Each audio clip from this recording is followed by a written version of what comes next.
Salve, salve amantes da planta, bem-vindos a mais um papo aqui no canal. Hoje, continuando aí o vídeo que a gente parou, Alexandre de Moraes iniciou o seu voto recapitulando um pouco, né, o processo como um todo e também relembrando o voto dos outros ministros, né, Gilmar Mendes, Edson Fachin e Luiz Roberto Barroso.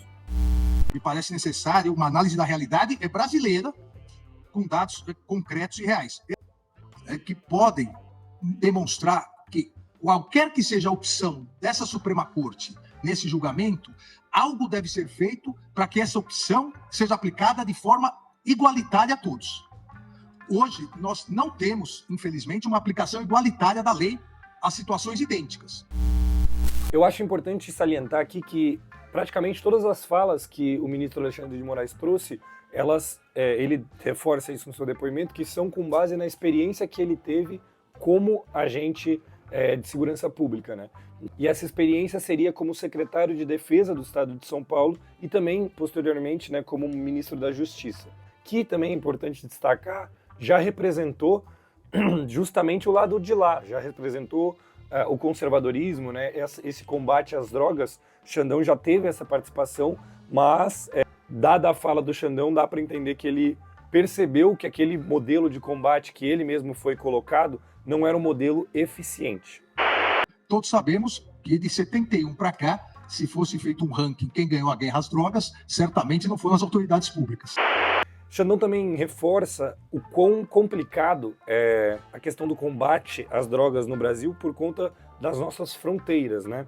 Ele, além de reunir a sua experiência, ele também fez um estudo junto à Associação Brasileira de Jurimetria, um estudo que vai de 2003 até 2017, de todos os flagrantes de tráfico e apreensões de usuários, né? Então ele juntou essa base de dados para montar, desenvolver esse estudo, justamente para poder opinar, né, para poder dar a sua opinião, dar o seu voto com base em argumentos, com base em fatos e não com base em moralismo. Estudo crescente, vejam, é o maior estudo nesse sentido feito. Foram analisados 656.408 ocorrências. 656.408 ocorrências entre 2003 e 2017, flagrantes por tráfico. Além de 556.613 apreensões como uso. Ou seja, mais de 1.200.000 casos de 2003 a 2017, todos os casos do estado de São Paulo. Tanto flagrante por tráfico, quanto o boletim de ocorrência, ou registro na Polícia Militar, por uso. Foram catalogadas 2.626.802 pessoas envolvidas nesses anos todos. Dessas ocorrências e apreensões, 98% foram de maconha e cocaína. 53,16% maconha e 44,50% cocaína. O que mostra realmente o Brasil como grande consumidor de maconha e cocaína. Só 2% foram outras drogas, outros entorpecentes. E ele reforça também que não há uma cartilha para se seguir, né? É algo que a gente tem que fazer com base em tentativa e erro, mas o que é claro, né, para a gente que observa a realidade brasileira atual é de que o que a gente fez hoje já foi o erro, né? Então a gente tem que buscar aí uma nova tentativa de acerto, porque a proibição, ela já se demonstrou como ineficaz. Não houve algo consciente, não houve uma reunião das polícias, Ministério Público, Judiciário Criminal, vamos fazer assim, mas a própria cultura de persecução penal acabou transformando uma lei que veio para melhorar a situação do usuário, acabou piorando a situação do usuário. E aqui eu faço questão de ressaltar isso. Quando se diz que essa mudança na aplicação da lei, que piorou a situação do que antes era considerado usuário, isso só se deve à atuação policial, não é verdade. Porque a interpretação que a polícia teve foi referendada pelo Ministério Público, que continuou denunciando, e foi referendada pelo Poder Judiciário. Cita aqui também o inciso 43 do artigo 5º, né, que é a criminalização e combate ao tráfico de entorpecentes, né? A questão que ele reforça, que ele dá aqui, é que o tráfico, sim, deve ser combatido, porém, qual a substância que é considerada, né, qual a droga que é considerada tráfico, qual a droga que é considerada realmente remédio, ou enfim. Ele reforça também que o STF está julgando, né, a questão do porte e não do tráfico. O papel de regulamentar a venda, o papel de regulamentar como esse produto vai chegar, ele é do Congresso Nacional e não do Supremo Tribunal Federal. E ele coloca também esse paralelo, né, que o tráfico realmente tem que ser combatido. Mas a questão é qual a substância que é ilícita, que é considerada ilícita. Então, por exemplo, o álcool já foi considerado droga, né, considerado substância ilícita nos Estados Unidos e foi perseguido também, né? Como lança-perfume já foi permitido no Brasil, nos carnavais do Brasil, né? E é claro, né, a maconha é comprovadamente uma substância menos danosa para a saúde do que as outras substâncias que são consideradas ilícitas, além de a maconha ter propriedades medicinais, né? Ao contrário dessas outras drogas que a gente não tem aí um estudo sobre qual seria o potencial medicinal, né, sei lá, da cocaína ou do crack, por exemplo. Então, falando um pouco dessa parte do combate às drogas, né, da tentativa do combate às drogas no Brasil, ele menciona alguns pontos importantes que eu acho legal a gente trazer aqui. Primeiro, a posição geográfica difícil, né? Então a gente tem a terceira maior fronteira seca do mundo, a gente só perde para a China e para a Rússia, então esse é um ponto bem relevante.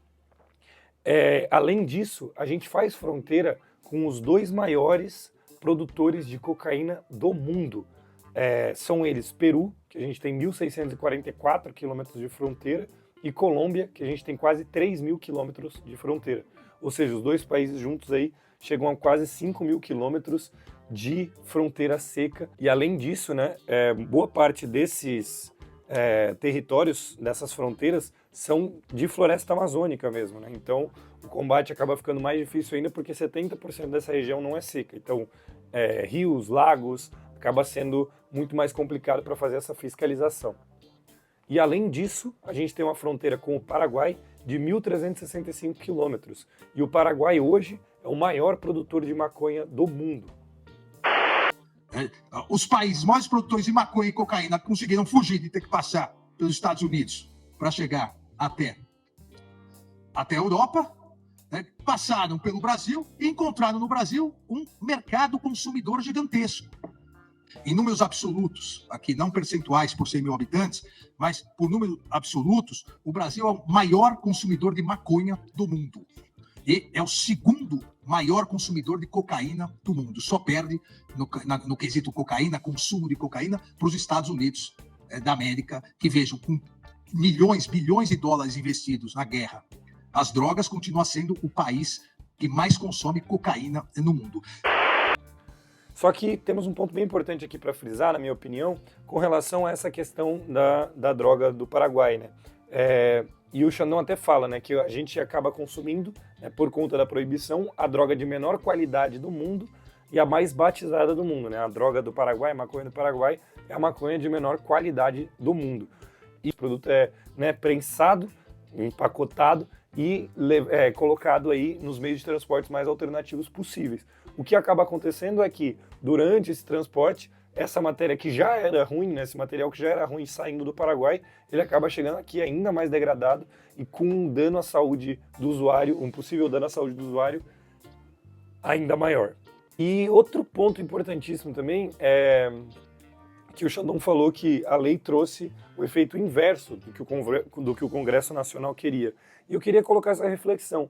Será que realmente foi o efeito inverso do que o Congresso Nacional queria? Será que o Congresso queria não era justamente o que a gente viu? Essa política de segregação, essa política de colocar o pobre, preto, principalmente morador de periferia, segregado às margens da sociedade cada vez mais? Então fica aí a reflexão, deixa aqui no comentário o que você acha sobre isso. Esse dado é importantíssimo também, a fonte é o Departamento Penitenciário. De 2007 até 2013, ou seja, logo após a lei, a proporção de presos por tráfico de drogas aumentou de 15,5 em 2007, logo após a lei, para 25,5 em 2013. Só isso já seria um aumento gigantesco. Mas nesse mesmo período, a população prisional no Brasil aumentou em 80%. Nós tivemos dois aumentos, 80% no geral e de 15,5 para 25,5 no tráfico. Em outras palavras, antes da nova lei, quando na antiga lei 100 pessoas estavam presas, de 100 pessoas, 15,5 eram por tráfico. Em 2013, Essas 100 pessoas passaram para 180 pessoas. E dessas 180, 46 para o tráfico. Esses dois aumentos geraram 3 vezes mais traficantes, pequenos traficantes presos. E a partir disso, nós temos um outro reflexo importantíssimo, a partir dessa lei também. O aumento do número de crimes praticados por mulheres. Se nós temos 25,5% de todos os crimes de homens, tráfico, mulheres chegamos a quase 40%. Por quê? Porque a partir desse aumento do poder das facções e da prisão em massa de números jovens e homens, para que eles fossem, entre aspas, protegidos pelas organizações criminosas dentro dos presídios, as mulheres deles, irmãs, mães, filhas, passaram a ter que trabalhar para as organizações criminosas fora dos presídios e trazendo drogas para dentro dos presídios. Ele comenta mais uma vez aqui também com relação ao exército das facções, né, da mesma forma que o Barroso colocou em seu voto. Isso acaba justamente, né, como trazido para o Xandão, aumentando o exército, né, e trazendo cada vez mais pessoas para dentro do crime organizado. Hoje, em torno de 201.829 pessoas estão presas no Brasil por tráfico. Então, como não foi feito um quantitativo, não foi se colocado um quantitativo, acabou ficando sempre pela análise do policial, de maneira discricional, se aquela pessoa apreendida era usuário ou traficante. E muitas das vezes, a quantidade de drogas encontrada com a pessoa era a única argumentação para determinar que ela era traficante. Em outras palavras, pegando a questão da maconha, para ser considerado traficante, na média, pela quantidade na capital, precisa ter 51 gramas. Se tiver 32, é considerado usuário. Só que no interior é considerado traficante. Não é possível isso. Não é possível que o mesmo estado da federação, e tenho absoluta certeza que isso ocorre em todos os estados, haja um desvirtuamento tão grande. Na própria capital, a variação é entre 20 a 50 gramas. Delegacias da própria capital. Olha, isso vira uma roleta russa. E o que a gente vai observando nos dados que ele vai trazendo é que as pessoas em situação igual são consideradas ora traficantes, ora usuários. Eu quero me drogar. As situações radicais, ninguém tem dúvida. Alguém preso com 100 quilos de pasta de cocaína, ninguém acha que é usuário. Não há nariz para tanto. Alguém pego com 2 toneladas de maconha, estava fazendo um depósito para o inverno. Também não é possível. Da mesma forma, alguém pego com 2 cigarrinhos de maconha, ou é um traficante perigoso, é o nosso Pablo Escobar. A questão da inversão do ônus da prova, né? Que a gente tem, por exemplo, o caso da Dinamarca, né, que foi reduzindo a questão do porte para uso, que qualquer pessoa pega com ali uma quantidade ínfima de maconha tinha que provar que era usuário. Os estudos trazidos por Alexandre de Moraes aí mostram uma mediana de quantidade para cada usuário em torno de 32,5 gramas, e lembrando sempre, né, que é uma presunção relativa, ou seja, é apenas um referencial que deve estar acompanhado, né, de outras questões para ver se ele é usuário ou traficante.